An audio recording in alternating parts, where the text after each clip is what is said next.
আজকে আমরা পদ্মফুল সম্পর্কে আলোচনা করব। তোমরা দেখতেই পাচ্ছ যে আমরা এই মুহূর্তে তিনটি পদ্মফুল এঁকেছি।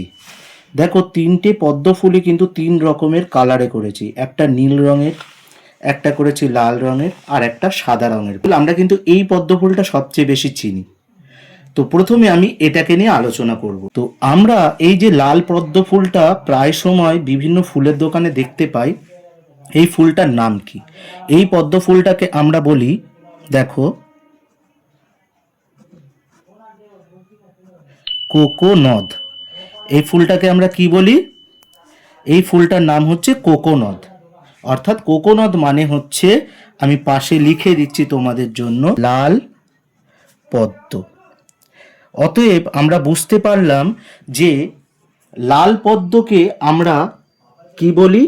কোকোনদ। লাল পদ্ম ফুলকে আমরা বলি কোকোনদ।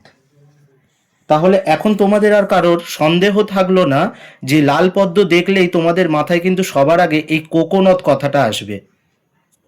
আমরা এবার জানবো এই সাদা পদ্ম ফুল সম্পর্কে। তাহলে লাল পদ্ম ফুল আমরা জেনে গেছিলাম যে কোকোনদ। সাদা পদ্ম ফুলকে কি বলে? দেখো, সাদা পদ্ম ফুলকে আমরা বলবো পুণ্ডরিক। সাদা পদ্ম ফুলকে আমরা কি বলবো? পুণ্ডরিক। একে আমরা লিখে দিচ্ছি শ্বেত পদ্ম। শ্বেত পদ্ম।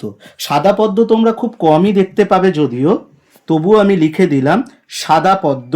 অর্থাৎ বিভিন্ন যে অঞ্জলি ইত্যাদি দেওয়া হয় তখন পুষ্প অঞ্জলির সময় সাদা পদ্মকে নাকি খুব শুভ পদ্ম বলা হয়, যেটা দিলে মনস্কামনা পূর্ণ হয়।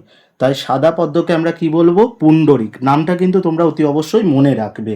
আমরা এবার তৃতীয় যে ফুলটি দেখিয়েছিলাম সেই সম্পর্কে জানবো।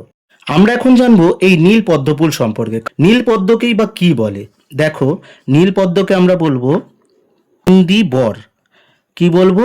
নীল পদ্মকে আমরা বলবো ইন্দি বর। এটি হচ্ছে নীল পদ্ম। তাহলে তোমরা এখন অনায়াসেই বলতে পারবে যে তিন ধরনের যে পদ্মফুল আমরা দেখলাম, সেই তিন ধরনের পদ্মফুলের নাম কি কি হতে পারে তা কিন্তু আমরা খুব অনায়াসেই ইতিমুহূর্তে জেনে ফেলেছি। তোমরা একবার ভালো করে দেখে নাও। তিনটি পদ্মফুলের নাম কিন্তু আমি লিখে দিয়েছি। তোমাদের পরীক্ষাতে এটি আসবে। বিশেষ করে বঙ্গভূমির প্রতি যে কবিতাটি পড়ব তার জন্য খুব গুরুত্বপূর্ণ।